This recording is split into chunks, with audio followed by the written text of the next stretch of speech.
Everybody to cook these mirage. Yeah, ooh, black shirt. Ooh. It's good, man. Welcome back to another episode of the Flagrant Two with X and Lou. I'm X, that's Lou. And oh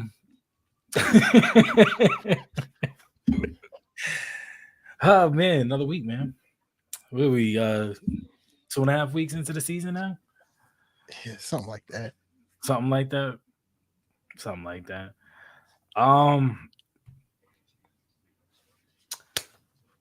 yeah, I mean I'm still trying to get everything pulled up, but yeah, man. What's your thoughts? What games you've been watching? What players have looked good to you? Bro, you already know I've been tooting this horse since the start. But my boy Asar Thompson?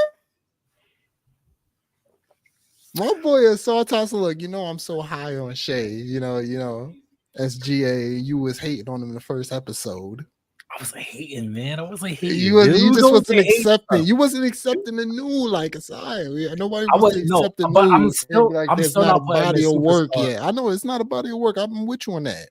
Okay, But we could agree he's a bucket, right?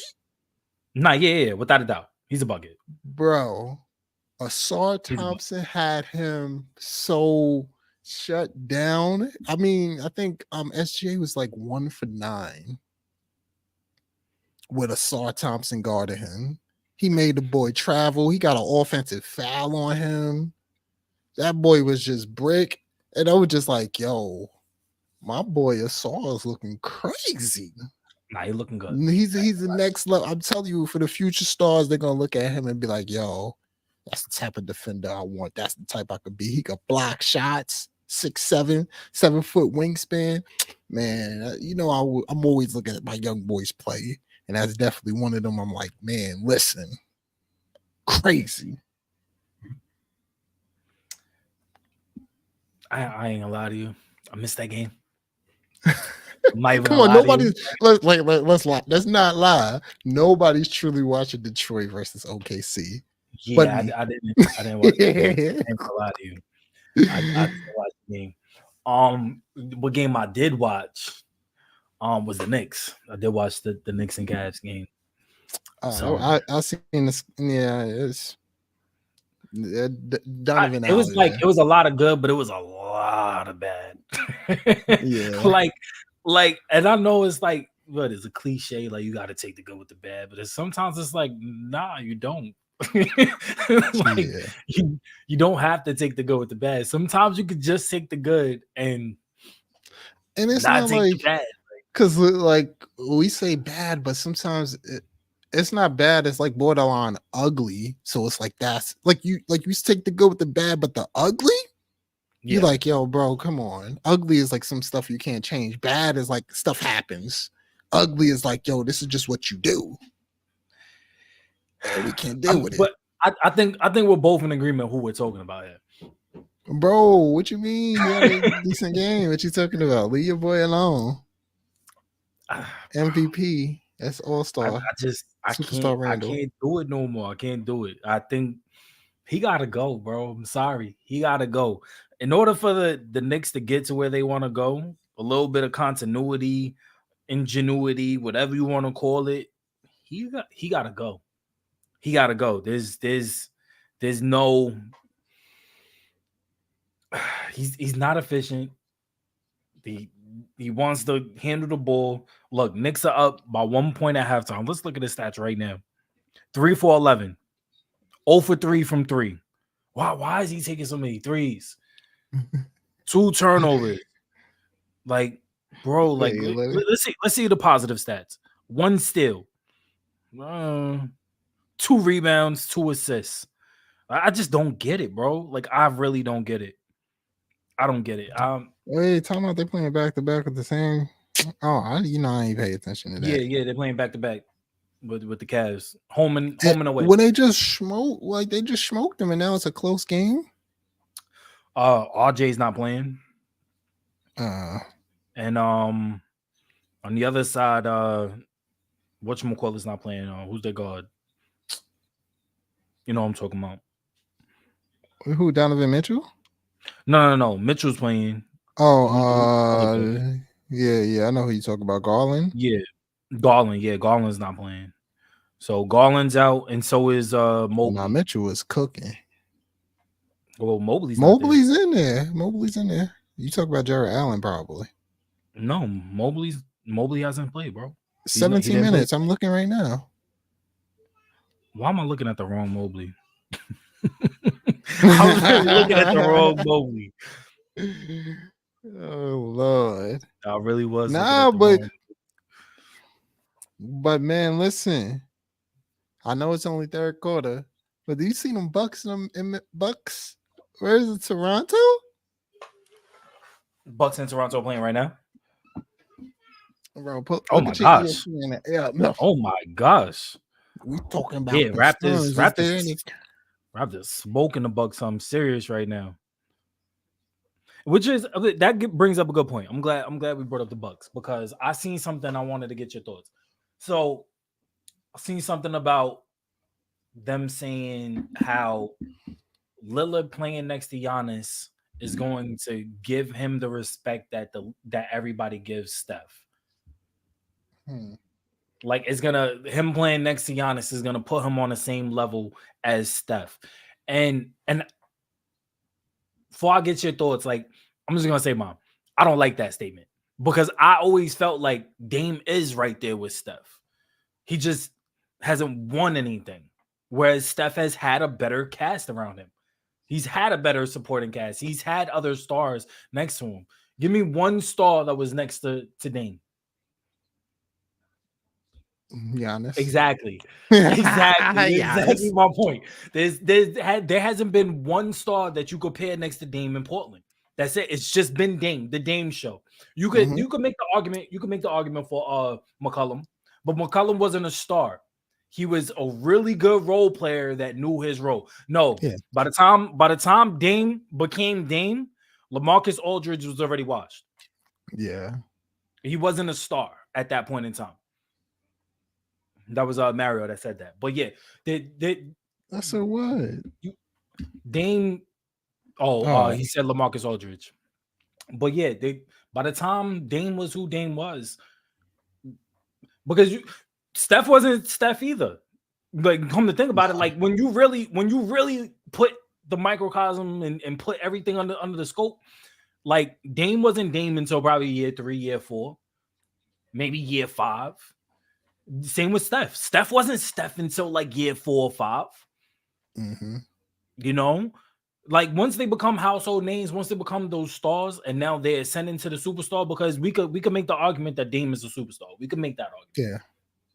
You know, and if nobody will put him as superstar, he's definitely a star. So yeah, I don't like that. Oh, he playing next to Giannis is gonna finally put him into the no. He's on the same level as Steph. I mean, he's damn near just as good as a shooter. He's a better penetrator than Steph, and he's a better finisher at the rim. Yeah, pause. He's a better finisher at the rim. He's a better finisher at the rim than Steph. The only thing Steph got over him, I would say, is probably vision and breaking down a defense and getting his shot off. And rings. Okay, you could. I would say on court stuff, but I mean, rings, abilities. Rings too. But yeah, what's your thoughts?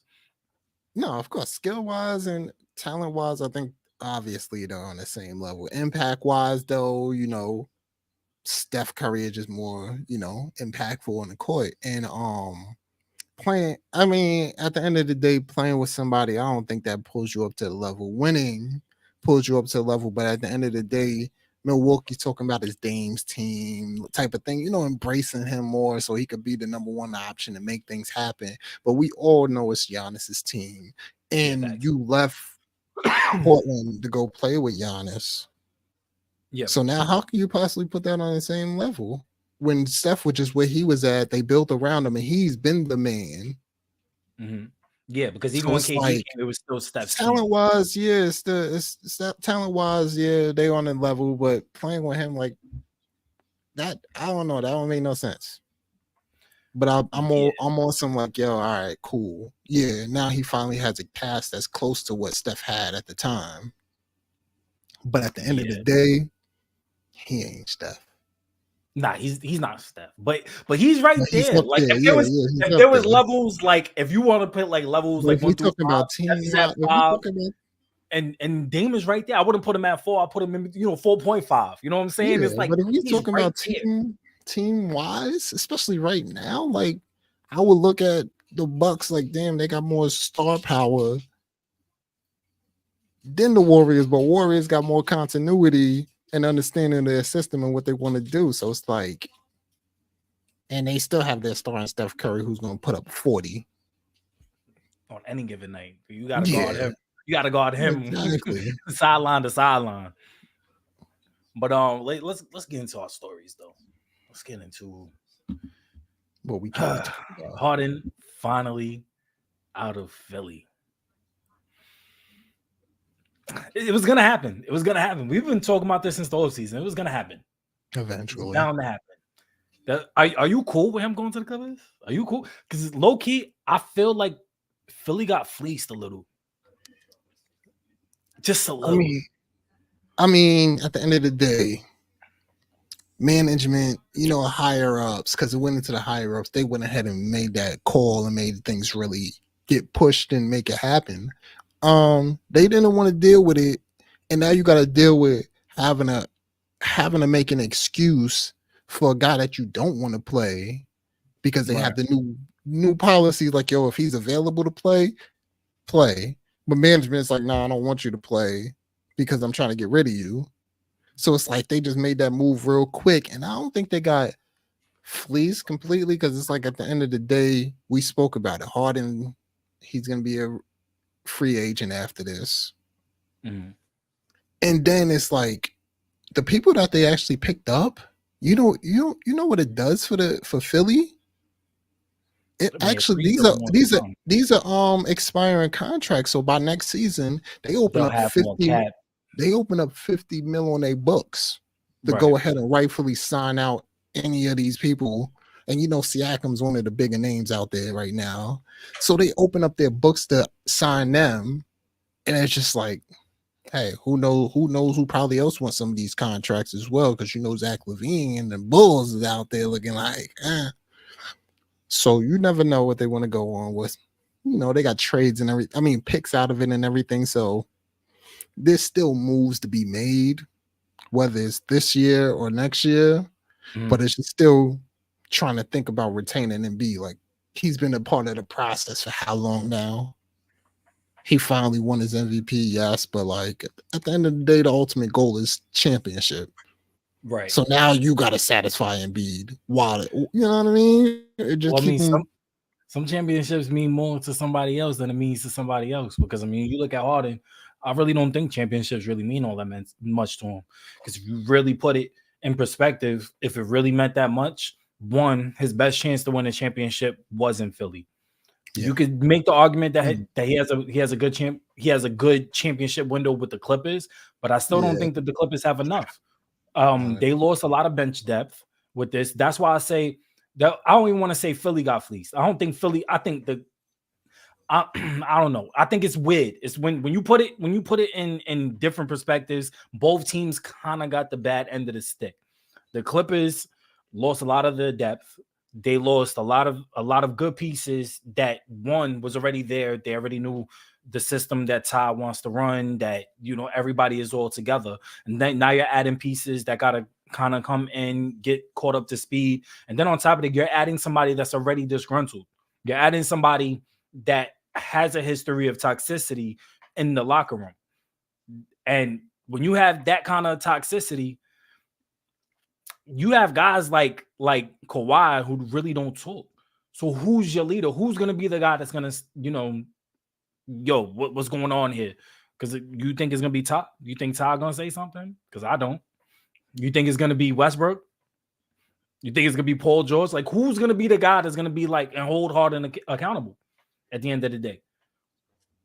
I think I understand, we talk about Kawhi. Is he gonna say something, this, that, and the third? But Kawhi be moving out there, and I think he gonna, say whatever he gotta say. But I think Westbrook is gonna be, because that's his boy. He's gonna be more the person who's gonna probably be more the mediator in between. You know what I mean? Because I'm Yeah. sure you gotta. I think Paul George and Kawhi, they know each other and friends, whatever.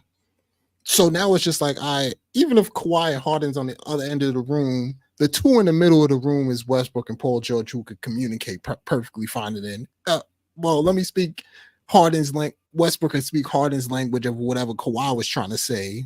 Mhm. And you know what I mean? I think, but at the end of the day, I think, it's Kawhi. I feel like, I don't know, people just play for Kawhi. I don't know. I just feel like Mario it's just says, me. I win.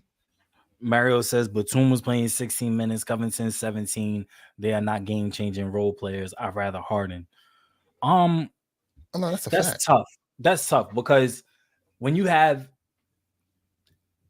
everybody, all can be on the floor, and then when you What you mean have all can everybody be on the floor, floor? well, what I'm saying is like, when you have everybody on, there's only one ball. There's only one ball that Okay. can go around, and you have two players that's ball dominant in Westbrook and Harden, Mm-hmm. and we've already seen what that looks like in Houston. But this is a better starting five than it was in Houston. Now when it comes to role players, you need role players. You need those guys that's going to be able to do the dirty work and be able to, kind of put their bodies on the line, screens and taking charges, stuff like that. You need those guys to do the dirty work so the stars could do what they do. You need the guys that's going to go out there and just play defense. You're not out there to score. You're out there to play defense and give me the ball on offense. You need those type of guys, and I think that Batum is a perfect example of that. He's in that mold of 3-and-D. So is Covington in that mold of 3-and-D, where they're perfect role players to be a surrounding cast. But when you trade away players like that, now you have to find guys that fit the roles that they was already playing. So those 16 and 17 minutes are going to go to other players that you still got to see if they could fit that role. Yeah, I feel you on that. But now when we also think about it, we always look at people like PG and Kawhi and be like, yo, they are two-way players, this, that, and the third. But with the thing of being an elite two-way player, it's like, and being a man on the team, you have to take a lot of that offensive burden and, make things like that happen. But now you brought in Westbrook.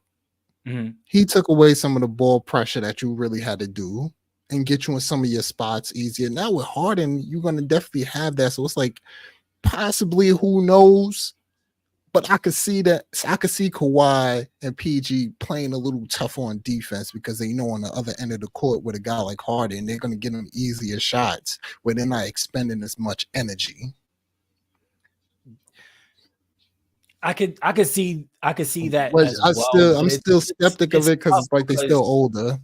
Right. And it's just not only that, the fact that they're a little older. So of course they're gonna lose a step or two, but it's also the fact that you're ultimately gonna have to rely on younger guys that are not as experienced, especially when it comes to going deep into a playoff run.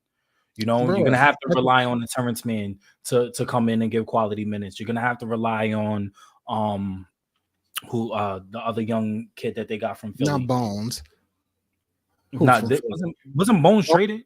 No, Bones is still there. He's still there. They got Bones and Terrence, but the thing about it, Terrence Mann has showed that he could perform. No, Terrence has shown, yes. Bones is the only loop-de-loo out there that I'm like, yo, he's a hothead in my mind. You know what I mean? He gives me what's the dude in Atlanta vibes? Oh, not he was on the Spurs. I forgot I don't know why his name is escaping me. He give me vibes of him though. Collins? No. He's there now. He's their other guard.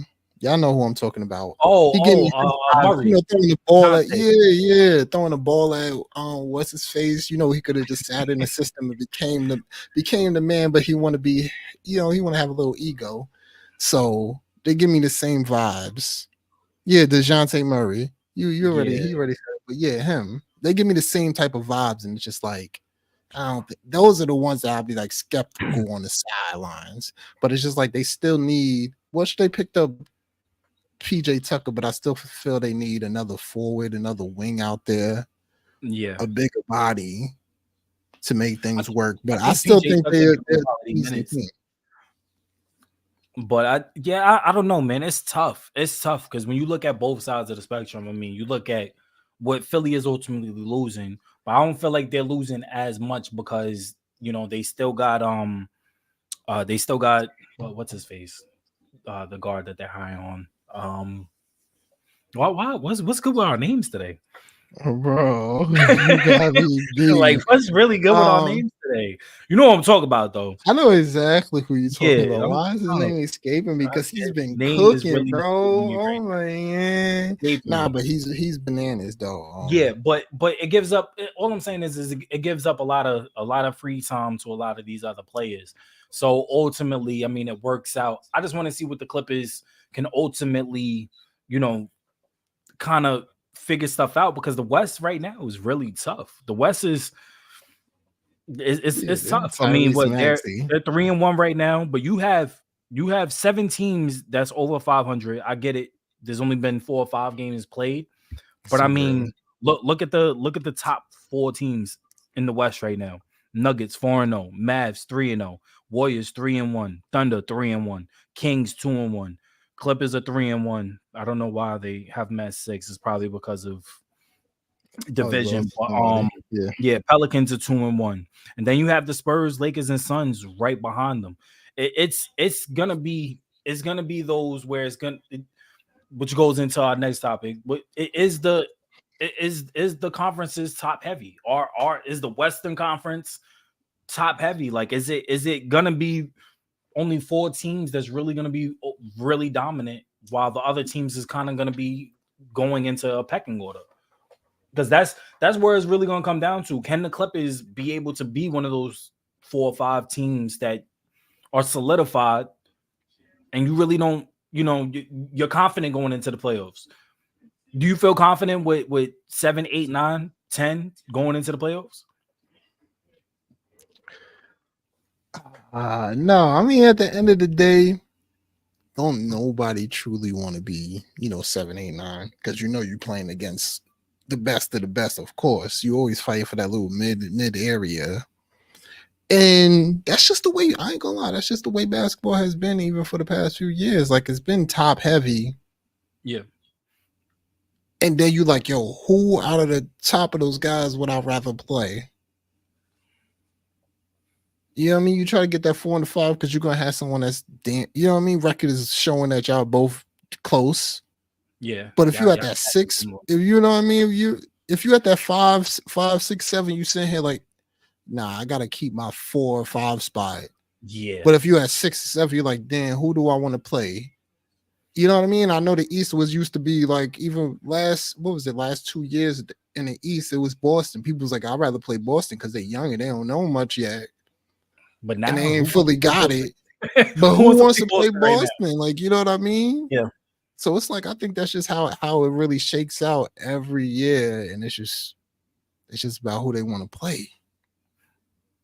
Yeah. I think that right now, if we're talking about top heavy, I don't really think it's top heavy. I think it's more of what it's always kind of been, where the Western Conference is stacked, and the Eastern Conference is going to be 2 top teams and everybody else. That's it.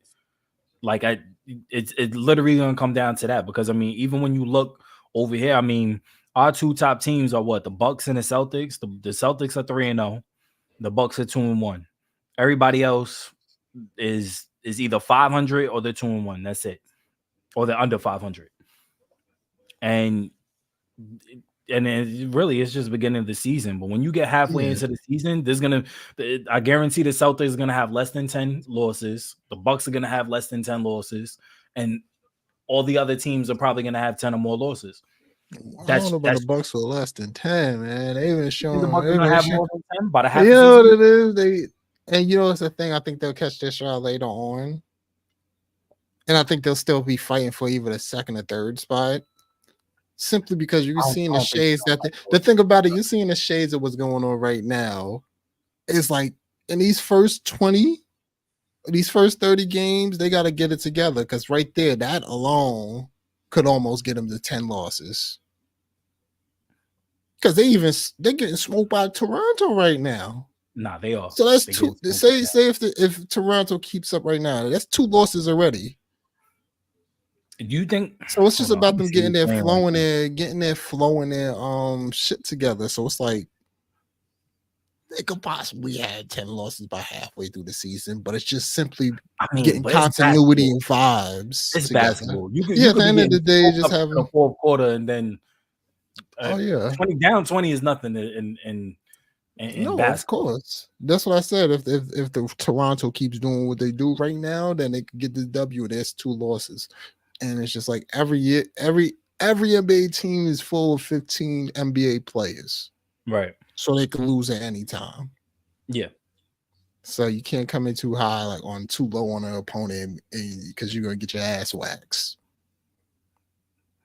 Are you a little surprised with the Western Conference right now? With like, because I thought coming into the season, I thought that the Warriors would struggle a little bit out of the gate, but they look strong. The Mavs, I said it was gonna struggle. They look okay. And the Spurs, who I thought would be a lot of rebound again, they're competitive. Are you a little surprised with the Western Conference? I could only be, I'm a Warriors guy, so I can't be surprised. We're winning our games in a row for the Warriors, and it's just like it's not really truly surprising. Like I understand not having Draymond, but you still have high Draymond came back. IQ play. I think Draymond came back last game. He came back last game, but that's what I meant. That's 1 game out of 4 games, not having Right. Draymond. So you would think like, all right, cool, they will lose, but they're gonna win. They have a high IQ, and they're not. You know what I'm saying? And then Draymond being back 1 game, I think that was a fantastic game for him to come back because you're going against Zion Williamson, and he was one of the stoppers for Zion. So that's fantastic. And it's just like, come on, Denver, you just expect them. You expect them to, come out playing the game the way it's supposed to be played, so they're going to get their wins just by playing properly. Right. But Dallas Dallas is the one surprise to me. And honestly, it's been on the back of Luka. It's the crazy part. It's because when we think about Luka and all the shots that he take, a lot of them is step backs, this, that, and the third. He's still taking all those variety of shots. And I think this is just going to show. Yeah, this is just going to show early in the season he's going to take and make those shots because he has them fresh legs. But later on in the season, we're going to see how that goes because he's shooting as efficient as Steph Curry. Yeah, right now. Yeah. So it's like, yo, can he really keep that up? Well, at 6'8", but this is a point that we brought up last episode because we were talking about all the players that went and played in FIBA. They're balling right now. Yeah. And he, I mean, didn't they go to they was in the semifinals or the finals? So, I mean, he played all the FIBA and everything. So it's not just him having fresh legs. It's him not taking the summer off. It's constantly being in competitive basketball. So I think you look at like teams like when Kobe won in 07, 08. Wasn't that fresh off the Olympics too? I mean, you have there's a history and a pattern of players who play in FIBA or play in the Olympics during the summer come into the league crazy season. Yeah, they have a crazy season statistically. So I'm not really too surprised with Luka right now, but yeah, you're right. The question is there going to be a drop off? Because I mean, it can happen. Like it's not like it historically it hasn't happened. And then it cannot happen because it's like this is still Luka. Luka could probably finally be hitting that peak Luka. And it's just like, all right, we waiting for his percentage to just drop, this, that, and the third, and it just keep staying steady. And it's just like, all right, cool, damn. This is the Luka we've all been scared of. But my question is I know like his play could be sustainable, but the question that always bothers me is when the pieces around you are not working, because there's going to be games where you're not getting the contributions from the other teammates. They're missing or they're missing assignments, missing shots. you're gonna have to put in more effort, and now it's truly on you. That could be a stretch sometimes. Sometimes you could go in a stretch where guys are just off 3-4 games in a row, and you literally have to do everything. Now it comes in now that you're doing more, you're more tired. You're more, your energy is more sapped. That could be tough down a stretch if he has to do that, or even in the playoffs when it really matters. Yeah, and that's something I feel too. But I ain't gonna lie, I'm gonna say it's kind of been different this year, and that's just the addition of Derek Lively into this mix. And that's their big man. He's a lob threat, and he's going crazy. And the thing that I say that is because he's taking off pressure of Luka, because as far as like when he gets toward Harden to the basket, because now the defense got to look at Luka a lot, and he's just been throwing up lobs to him, so that keeps him a little fresher. Like, you know what I'm saying? And it's just like, if anybody else ain't gonna do it, you know what I mean? The one thing that they're gonna do is keep scoring buckets to keep putting pressure on the other team to score. If you know what I mean, since Luka's been so efficient in killing, they're always gonna have some type of scoring thing. And it's just like, if you want to come off the corners and we're gonna hit those corners, eventually they're gonna start hitting. These are the, the NBA players. You can't miss average. Yeah, exactly. So you don't want to keep giving that up, but you also don't want to keep giving the lob up or giving the shots up to Luka. So it's tough. Yeah, you're gonna have to pick your poison eventually, and it's gonna work for them. I think their that offense to keep going. Yeah, but it's all about Luka. Did you see the Phoenix game last night? Yeah, I saw it. I watched it. I'm very, and everything. And I can't. I know, like, the question is there concerns in Phoenix? But like, I can't put too much on Phoenix. It's just KD right now. You got Book out. You got Beal out. I think Book only played one game. Yeah. So, and in the game that Book played, he looked fantastic.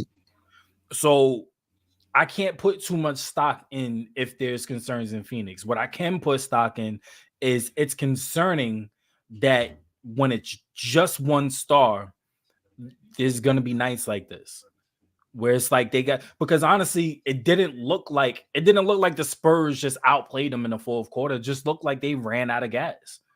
It looked like the Suns just ran out of gas in the fourth quarter.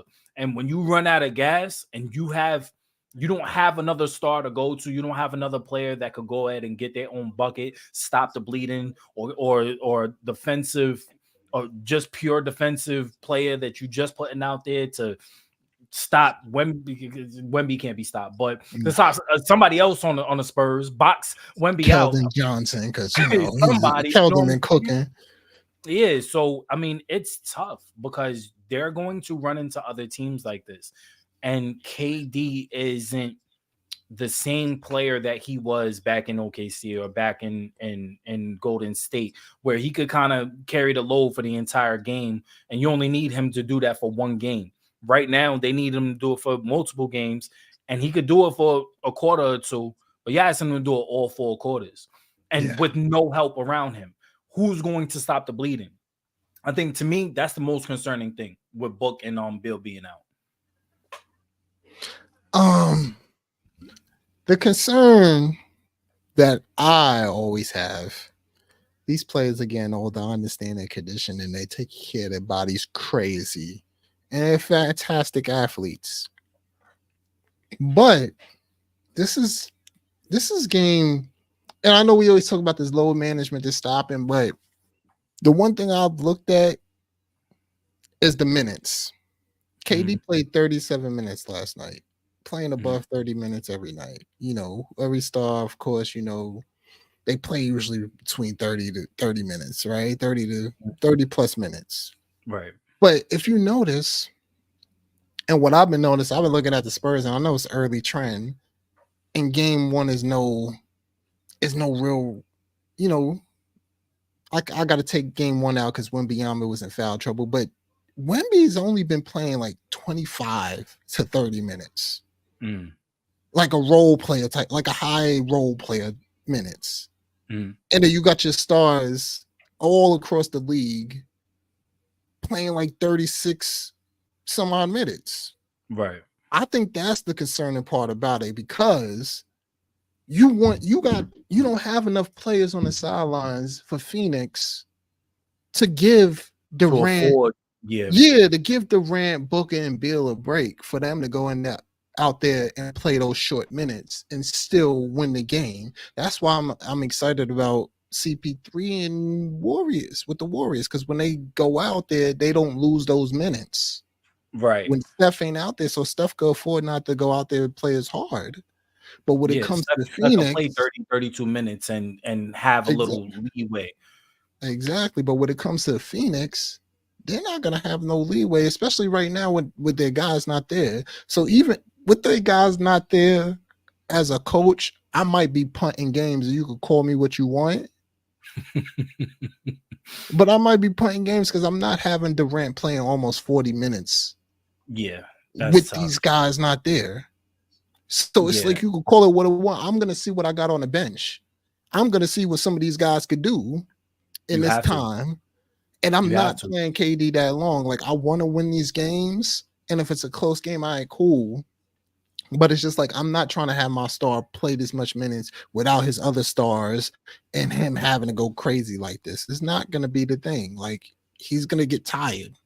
He's a Yeah. 7-foot guy running up and down, scoring 30 points by And then on top of himself. that, you got if you are able, but and it's still early in the season. This is the time to see what you could get out of your young guys, to get out of your bench players, and to see which guys are going to ultimately be in a rotation, because come end of season playoffs, you're tightening up your rotation. You're going Yep. to a 7 to 9 man rotation, and these are the guys that you're going to roll with throughout the playoffs. So you want to see who's 6, 7, 8, 9. Who's those guys? Exactly. Who's the guys I'm going to put in high pressure situations where I'm not ready to bring my star out yet? I don't want to bring my star out 8 minutes into the fourth quarter. I want to give him at least a good 6 minutes of rest before I put him in to close out the game. So I want to try to get him around the 6.5 minute, maybe 7 minute mark.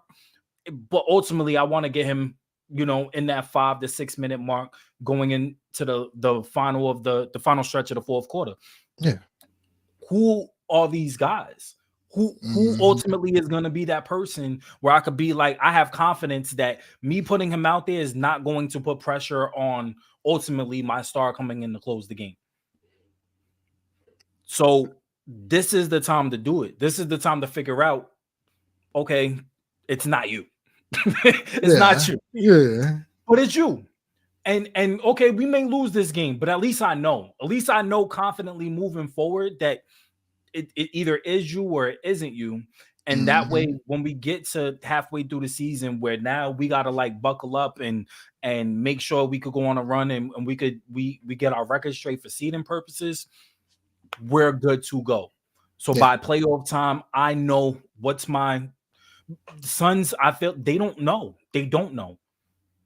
Can you name 6, 7, 8, 9? Because I can't. I can't right now. Confidently, I can't.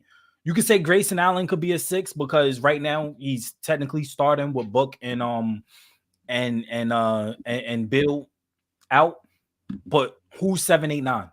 Who's gonna be those guys that's gonna come in and give quality minutes, no drop off, and confidently say, all right, I trust this person, because I ultimately you have to be able to trust that person on the floor to take those minutes. Exactly. And that's one thing I'm seeing. I'm like, yo, they gotta lessen some of their minutes. Like, just call it on court load management. You know what I mean? Give these guys 7 minutes a quarter and call it Yeah. that. Your star players get 7 minutes a quarter. You could stagger that properly and have them all on the court at the same time. And same, you know what I mean? Always one of them on the court at a time. And it's just like, come on. I understand the Spurs aren't a team who's looking to win a championship this year and this, that, and the third. But we always talk about injuries, concern of injuries with Wembanyama and all that stuff. You know what? Papa's thinking the same thing. I ain't going to sit you, but I ain't going to play you something crazy like that. Right. Especially with you just entering into the NBA, getting up to Exactly. speed with it. Yeah. And you want your So stars, because you look at Giannis. Look at Giannis right now. Giannis fresh legs. I mean, I say 30 to 35 minutes, you're one lessening injuries Yeah, because they're not out there for 30 anything over 35 minutes to me it's too much. It's too much. especially if you're not an OT. Yeah, it's just too much. There should be no reason why you should be anywhere between 35 to 40 minutes. I mean, there's only 48 minutes in a game. And So you telling me I can't give my guy at least a half to a full quarter of rest between four quarters? and I think when Phoenix get everybody back right and they get everybody there, they need to do like the Bulls used to do, and they said, "Yo, if you want some real rest, let's smoke these dudes in the first half." Yeah. So fourth quarter, we get in third quarter, we get on our little run, and about a fourth quarter, I ain't really got to play. Warriors. That was the Like, Warriors. We're gonna smoke them in three quarters so we could sit and chill on the bench for the fourth. Exactly. So it's like that's what some of these guys need to do, especially when you playing against some of these teams. Like you see Charlotte on the docket, man. Listen, like I'm smoking them by half so I can sit. Y'all even need. If we up by 40, I'm not coming back to the game, coach.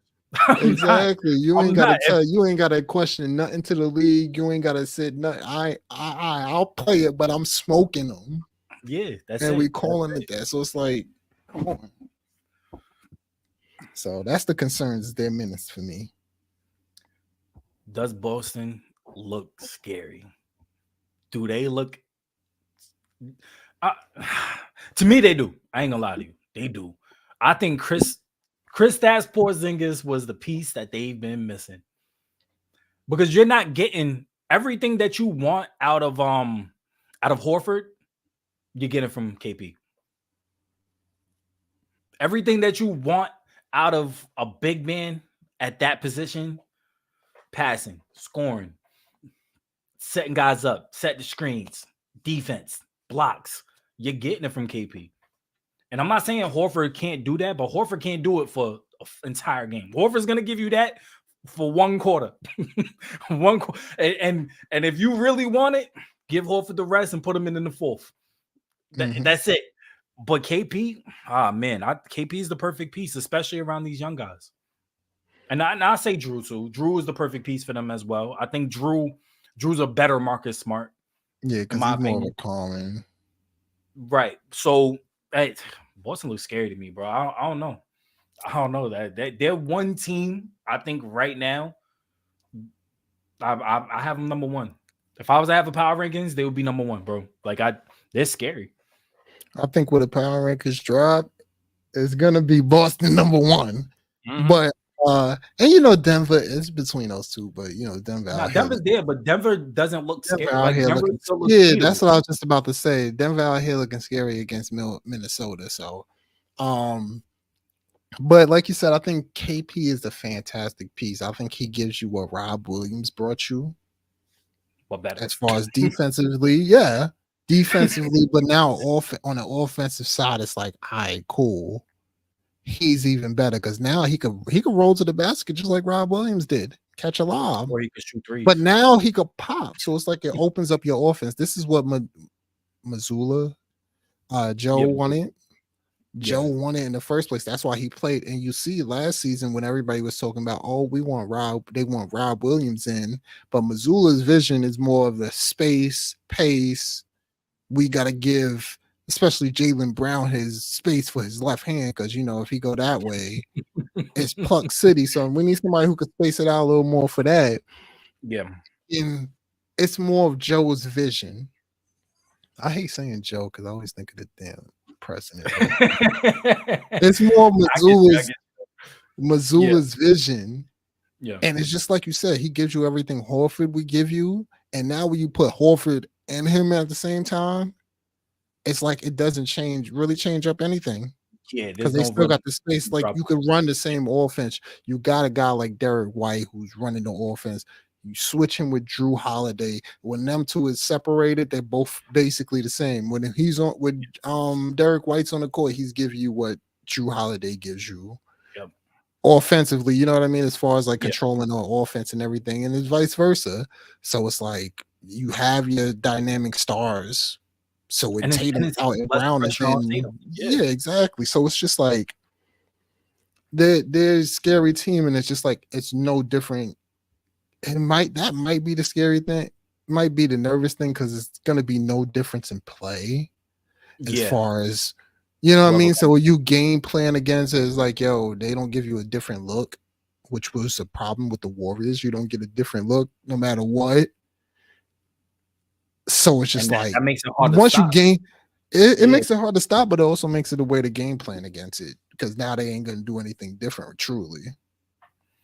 So that's one of But the see, but still, nerve wrack. That's the weakness. I ain't saying it yeah, making I it mean, bad. it's a I'm just weakness, saying but that's a that weakness, weakness could but also be a it's strength, though. still Because you look at the Warriors, they take that weakness and they still make it into a strength. Because even when you give them different looks on defense, like for instance, Boston gave them nah. 4 different looks during the finals. There was no real change up.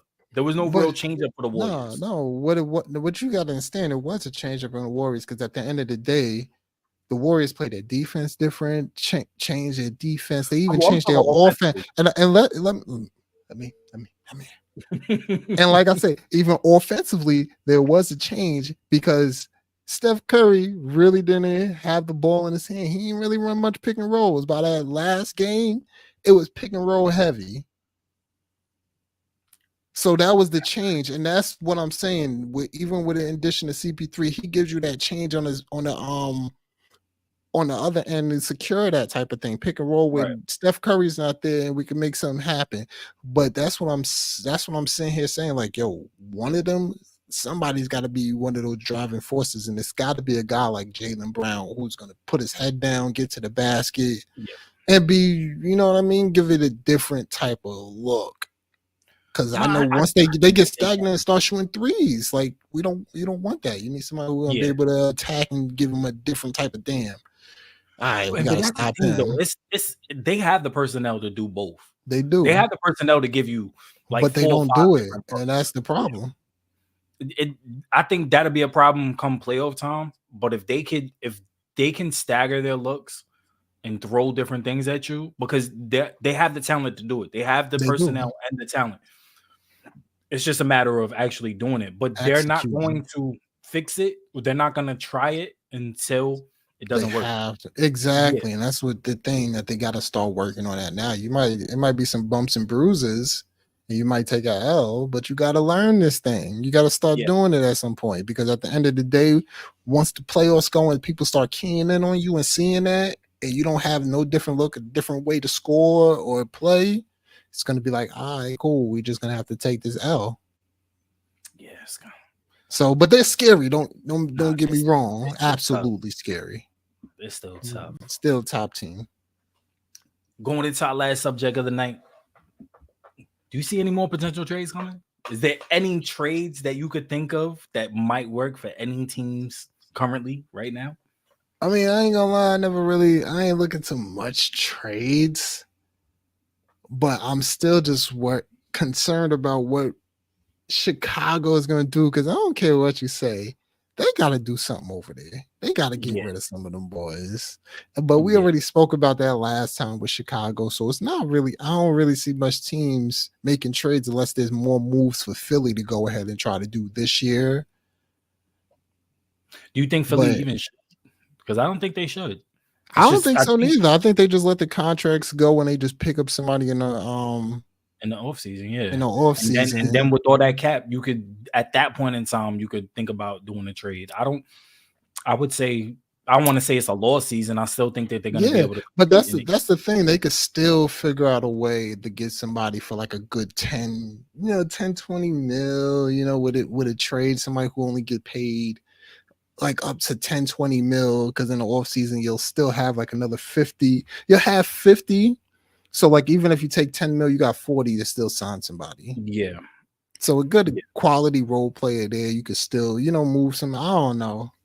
Yeah, it's something I would truly have to look into, but I don't really see. I mean, the I only think teams are solidified. A lot of yeah, I them. think that the only trade, and I think maybe it's just me, and maybe it's just Knicks Nation, and maybe I'm speaking. Oh I'm, Lord. I'm blue and orange, but I think if the Knicks really truly want to take off, I really think that they need to make a move. I think that they Yeah. need to. It's either RJ or it's Randall. I hope it's Randall. I think that RJ would thrive better. I mean, the stats is already there that he plays better with Randall off the court than when he's on the court.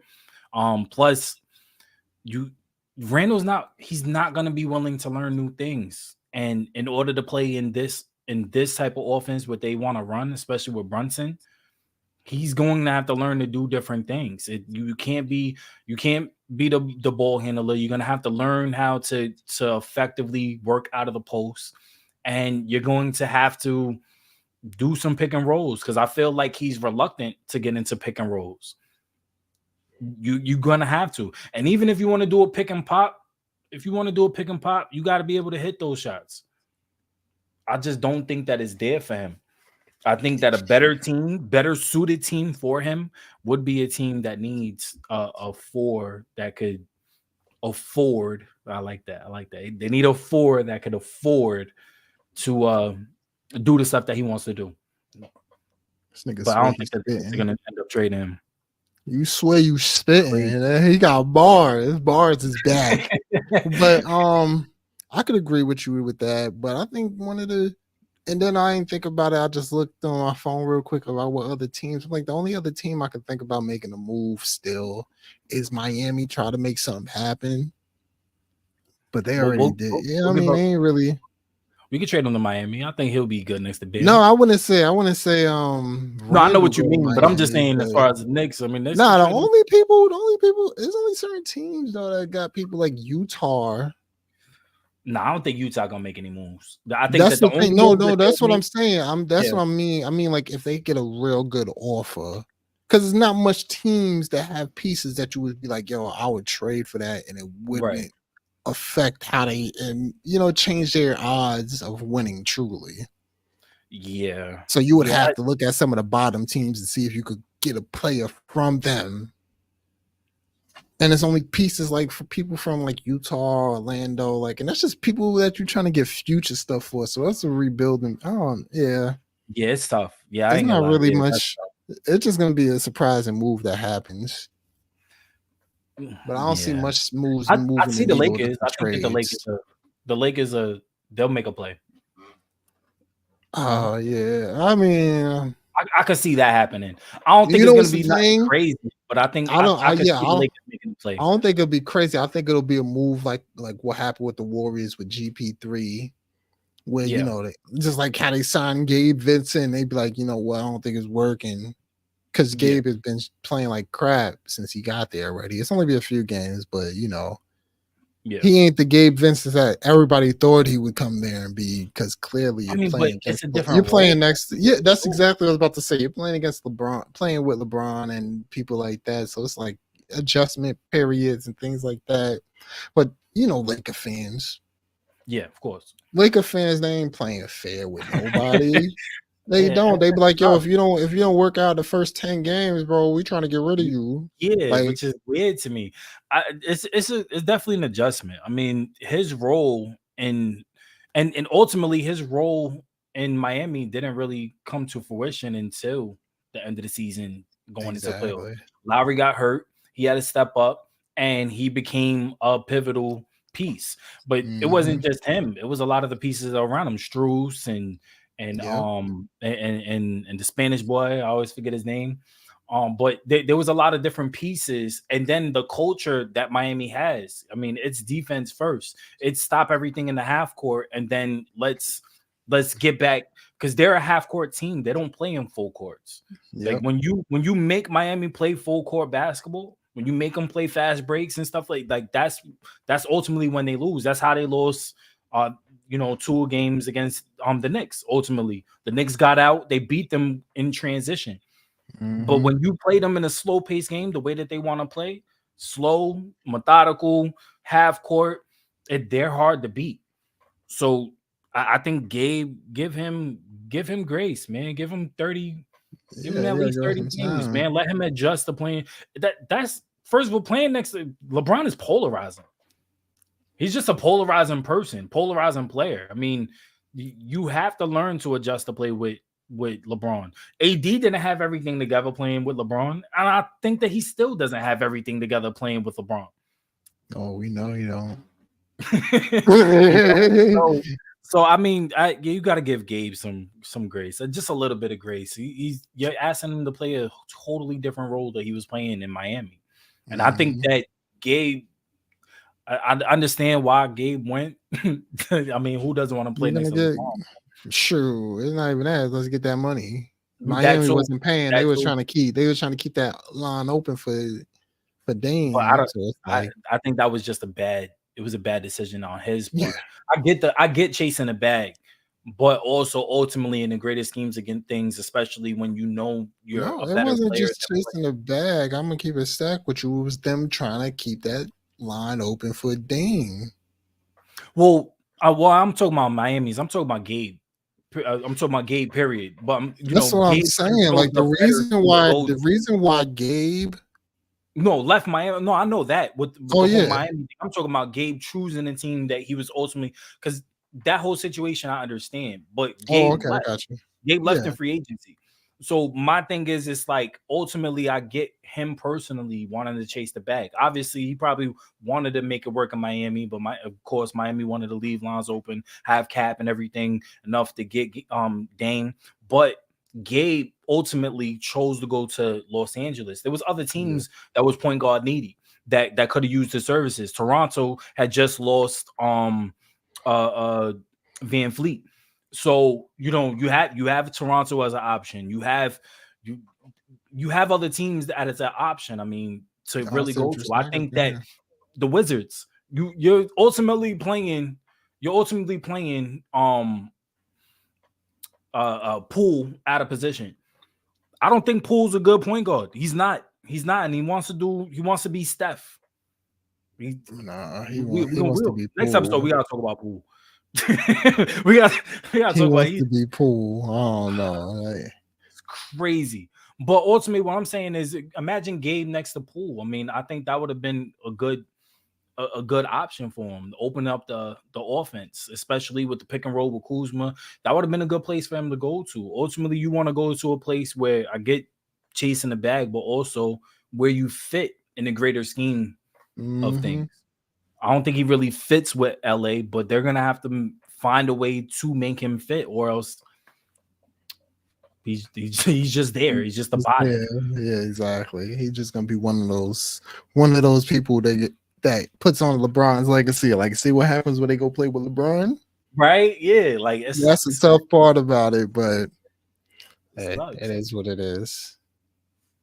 Man, but that concludes our episode. Of course, we're gonna be back next week. X gonna take us out.